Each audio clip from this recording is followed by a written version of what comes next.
Hello friends, कैसे हैं आप लोग। आई होप कि आप लोग अच्छे होंगे। और आज हम लोग क्लास 10th मैथ के प्रश्नावली 6.3 के प्रश्न संख्या 1 को सॉल्व करेंगे। अगर आपको ये वीडियो अच्छा लगे तो एक लाइक कर दीजिएगा और चैनल पर नए हैं तो चैनल को सब्सक्राइब करके बेल आइकन को प्रेस करके ऑल पे क्लिक कर लीजिएगा, जिससे हर आने वाली वीडियो का नोटिफिकेशन आपको समय समय पर मिलती रहेगी। तो आइए वीडियो शुरू करते हैं। प्रश्न संख्या 1 है, बताइए कि आकृति 6.34 में दिए त्रिभुजों के युग्मों में से कौन कौन से युग्म समरूप है। उस समरूपता कसौटी को लिखिए जिनका प्रयोग आपने उत्तर देने में किया है तथा साथ ही समरूप त्रिभुजों को सांकेतिक रूप में व्यक्त कीजिए। तो आकृति 6.34 में कुल मिलाकर 6 सवाल हैं। 1, 2, 3, 4, 5, 6 सवाल को हम लोग इसी वीडियो में सॉल्व करेंगे। और सवाल को सॉल्व करने से पहले हम लोग ये जान लेते हैं कि दो त्रिभुज समरूप कब होते हैं। तो यहाँ आप देख सकते हैं कि दो त्रिभुज समरूप होते हैं यदि नंबर 1 उनके संगत कोण बराबर हो तथा नंबर 2 उनकी संगत भुजाएं एक ही अनुपात में हो, अर्थात समानुपाती हो। ठीक है, चलिए थोड़ा सा डिटेल में समझते हैं। तो यहाँ एंगल यानी कि इसको शॉर्टकट में ए से सूचित करते हैं, इसको हिंदी में कोण बोलते हैं, और साइड को एस से सूचित करते हैं, इसको हिंदी में भुजा बोलते हैं। तो यहाँ एंगल एंगल एंगल यानी कि ए ये समरूपता की कसौटी है। ठीक है, ऐसे आपको समझ में नहीं आया होगा। यहाँ देखिए, यहाँ दो त्रिभुज दिया गया है, त्रिभुज ABC और त्रिभुज DEF। ठीक है, तो संगत कोण अगर बराबर हो, जैसे कि यहाँ पर क्या है AAA, ठीक है, मतलब तीनों कोण बराबर हो। ठीक है, तो इसका संगत कोण A है और इसका संगत कोण A है और इसका संगत कोण A है। तो जब तीनों संगत कोण बराबर हो तो त्रिभुज समरूप होगा।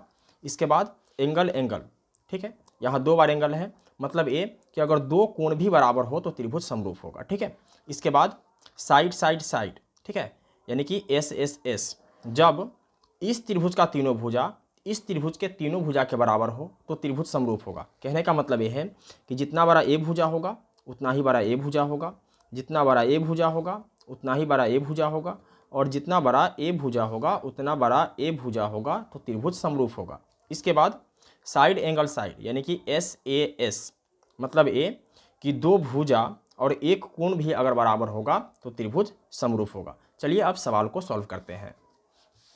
तो भाग संख्या 1 में दो त्रिभुज हैं, त्रिभुज ABC और त्रिभुज PQR। ठीक है, हमें ये बताना है क्या ये दोनों त्रिभुज समरूप है या नहीं है। ठीक है, तो लिखेंगे हल। भाग संख्या 1 है त्रिभुज ABC और त्रिभुज PQR में। ठीक है, यहाँ कोण A 60 डिग्री है और कोण P 60 डिग्री है। ठीक है, यानी कि कोण A बराबर है कोण P के कितना 60 डिग्री। तो यहाँ लिखेंगे कोण A बराबर कोण P बराबर कितना 60 डिग्री, और कोण B बराबर कोण Q कितना डिग्री है 80 डिग्री, और कोण C बराबर है कोण R के कितना है 40 डिग्री। ठीक है, यानी कि यहाँ इस त्रिभुज का तीनों कोण और इस त्रिभुज का तीनों कोण क्या है बराबर हैं। तो लिखेंगे इसलिए कोण कोण कोण समरूपता से। ठीक है, यानी कि शॉर्टकट में लिखे तो एंगल एंगल एंगल समरूपता से त्रिभुज ABC समरूप होगा त्रिभुज PQR के।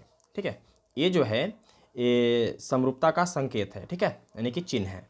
चलिए अब हम लोग भाग संख्या 2 में चलेंगे। तो भाग संख्या 2 है, यहाँ आप देख सकते हैं यहाँ दो त्रिभुज हैं ABC और त्रिभुज PQR। ठीक है, यहाँ हमें कोण नहीं दिया गया है, क्या दिया गया है भुजा दिया गया है। ठीक है, तो AB भुजा जो है ये कितना है 2 है, और QR भुजा कितना है 4 है। तो इस भुजा का तुलना इस भुजा से करेंगे, 2.5 दूना 5 और 3 दूना 6। ठीक है, तो यहाँ लिखेंगे सबसे पहले भाग संख्या 2 त्रिभुज ABC और त्रिभुज PQR में। ठीक है, तो यहाँ AB बटा QR बराबर AB कितना है 2 है और QR कितना है 4 है। ठीक है, इसके बाद BC बटा PR क्या होगा, पी आर होगा। तो पी आर बराबर बी सी कितना है 2.5 और पी आर कितना है 5। इसके बाद ए सी क्या है, ए सी बटा यहाँ हो जाएगा पी क्यू, क्या हो जाएगा पी क्यू या क्यू पी। तो ए सी कितना है 3 और पी क्यू है 6। ठीक है, अब इसको काटेंगे तो 2 एकम 2, 2 दूना 4। ठीक है, और ए है 2.5, मतलब ए कि 2.5। ठीक है, तो 2.5 का 2 गुना क्या होता है 5 होता है, तो 2.5 एकम 2.5 और 2.5 दूना 5, 3 एकम 3, 3 दूना 6। ठीक है, ये आया 1/2, ए भी आया 1/2 और ए भी आया 1/2। ठीक है, मतलब ये कि इस त्रिभुज का तीनों भुजा का अनुपात इस त्रिभुज के तीनों भुजा के अनुपात के क्या है, बराबर है। तो इसको लिख सकते हैं, इसलिए ए बी बटा क्यू आर बराबर बी सी बटा पी आर, बी सी बटा पी आर बराबर ए सी बटा पी क्यू बराबर है कितना के 1/2 के। ठीक है, तो यहाँ साइड साइड साइड यानी कि भुजा भुजा भुजा समरूपता से। ठीक है, तो इसलिए साइड साइड साइड समरूपता से त्रिभुज ए बी सी समरूप होगा त्रिभुज पी क्यू आर के। ठीक है, चलिए अब आगे बढ़ेंगे और भाग संख्या 3 को देखेंगे। तो भाग संख्या 3 में भी 2 त्रिभुज हैं, त्रिभुज एल एम पी और त्रिभुज डी ई एफ। ठीक है, तो लिखेंगे भाग संख्या 3 में त्रिभुज एल एम पी और त्रिभुज डी ई एफ। ठीक है, तो यहाँ इस भुजा का अनुपात हो जाएगा ए वाला भुजा, क्योंकि 2 है तो 2 दूना 4। ठीक है, 3 दूना 6, तो एम पी बटा ई डी बराबर 2/4। ठीक है, अब पी एल देखेंगे, पी एल बटा एफ डी या डी एफ लिख सकते हैं, एफ डी बराबर 3/6। इसके बाद एल एम बटा हो जाएगा ई एफ, क्या हो जाएगा ई एफ या एफ ही लिख सकते हैं, तो 2.7 बटा क्या हो जाएगा 5, 2 एकम 2, 2 दूना 4, 3 एकम 3, 3 दूना 6, तो ये आ जाएगा 1/2, ये भी आ जाएगा 1/2 और ए 1/2 नहीं आया है। ठीक है, यानी कि ए अलग है, तो यहाँ लिखेंगे इसलिए एम पी बटा ई डी बराबर है पी एल बटा एफ डी बराबर नहीं है एल एम बटा ई एफ, एल एम बटा ई एफ। ठीक है, अब देखिए अगर तीनों भुजाओं का अनुपात अगर बराबर होता तो त्रिभुज समरूप होता। ठीक है, लेकिन यहाँ तीनों भुजाओं का अनुपात बराबर नहीं है, 2 भुजाओं का अनुपात बराबर है, तीसरी भुजा का अनुपात बराबर नहीं है। ठीक है, तो लिखेंगे चूंकि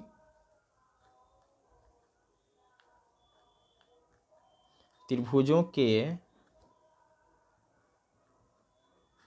संगत भुजाओं के अनुपात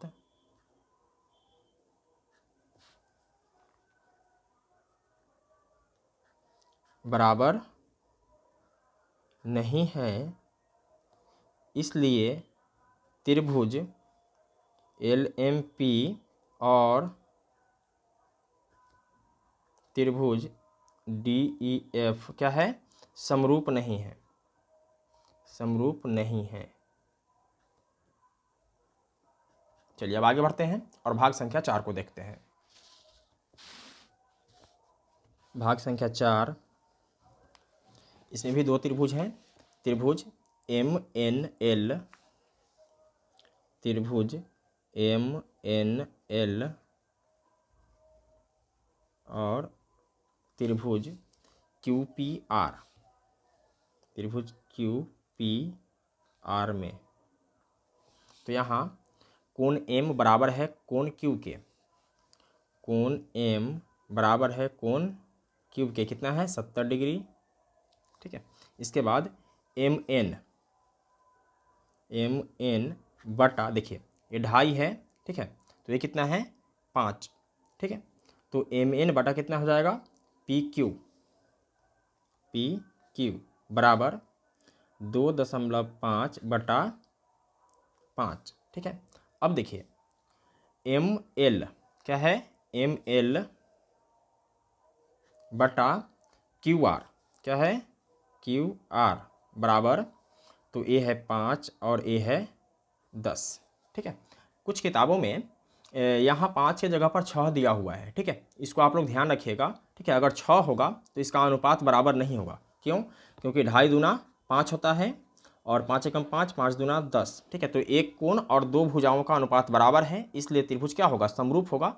लेकिन जब ये यहाँ क्या होगा, 5 की जगह पर 6 हो जाएगा तो इसका अनुपात बराबर नहीं होगा और त्रिभुज समरूप नहीं होगा, ठीक है। ये थोड़ा सा आप लोग ध्यान रखिएगा, ठीक है। 5 है या 6 है, ठीक। तो यहाँ लिखेंगे साइड एंगल साइड, इसलिए समरूपता से ये क्या हो जाएगा, त्रिभुज MNL क्या होगा, समरूप होगा त्रिभुज PQR के, त्रिभुज PQR के, ठीक है। चलिए अब आगे बढ़ते हैं और भाग संख्या 5 को देखते हैं।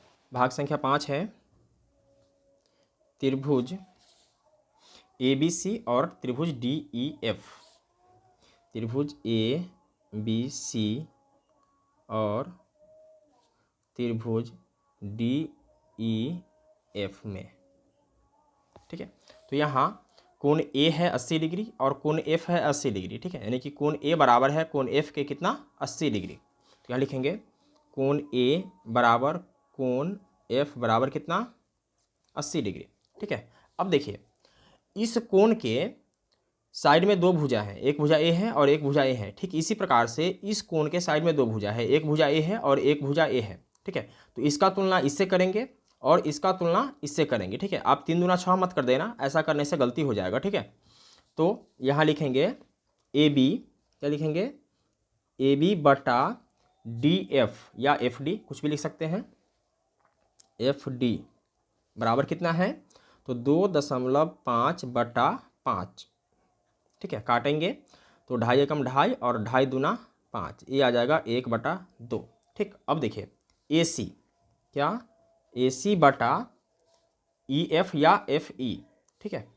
तो EF बराबर, AC हमें नहीं पता है, ठीक है, और EF कितना है 6। अब यहाँ एक कोण बराबर है और एक भुजा बराबर है, अगर दोनों भुजा बराबर होता और एक कोण बराबर होता तो त्रिभुज समरूप होता, ठीक है। तो यहाँ हम लोग लिखेंगे इसलिए त्रिभुज ABC और त्रिभुज FDE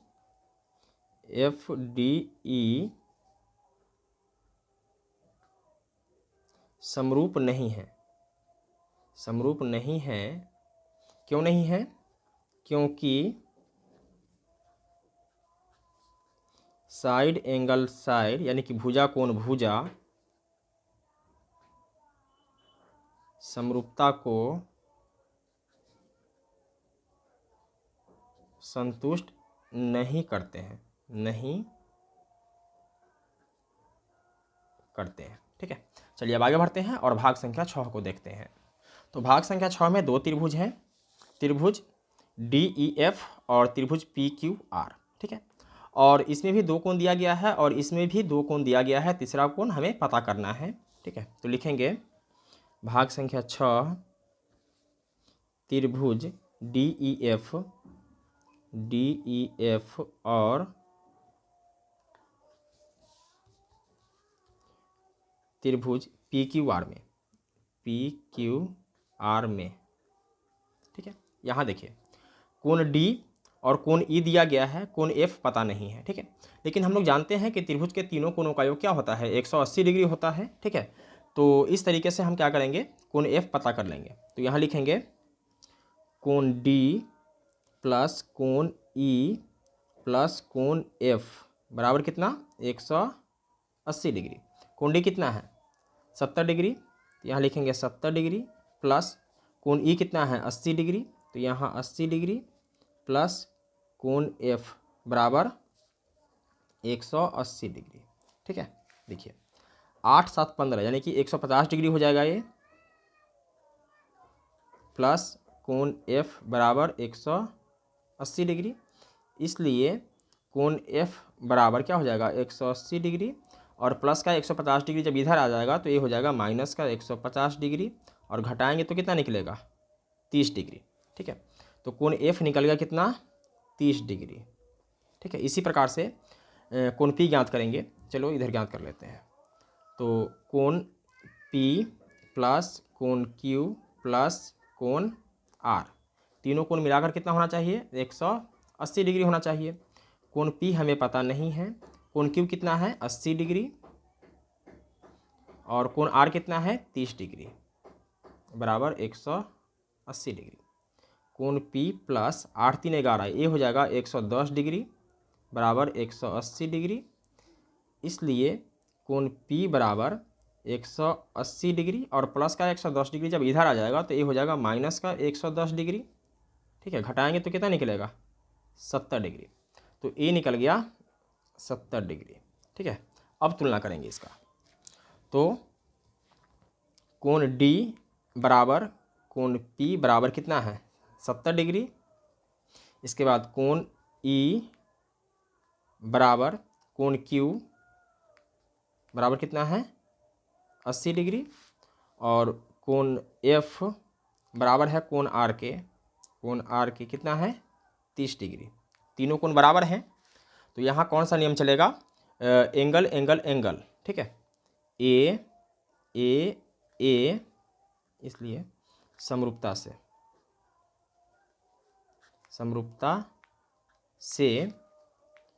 त्रिभुज डी ई एफ समरूप है त्रिभुज पी क्यू आर के। ठीक है, तो दोस्तों मैं उम्मीद करता हूं कि आपको ये सवाल समझ में आ गया होगा। अगर किसी प्रकार का कोई डाउट हो तो आप हमें कमेंट कर सकते हैं, और इससे पहले का वीडियो आप लोगों ने नहीं देखा है तो अनलॉक स्टडी के प्लेलिस्ट में या नीचे डिस्क्रिप्शन बॉक्स में जाकर इससे पहले का सारा वीडियो देख सकते हैं। फिर मिलते हैं एक और वीडियो में, तब तक के लिए जय हिंद।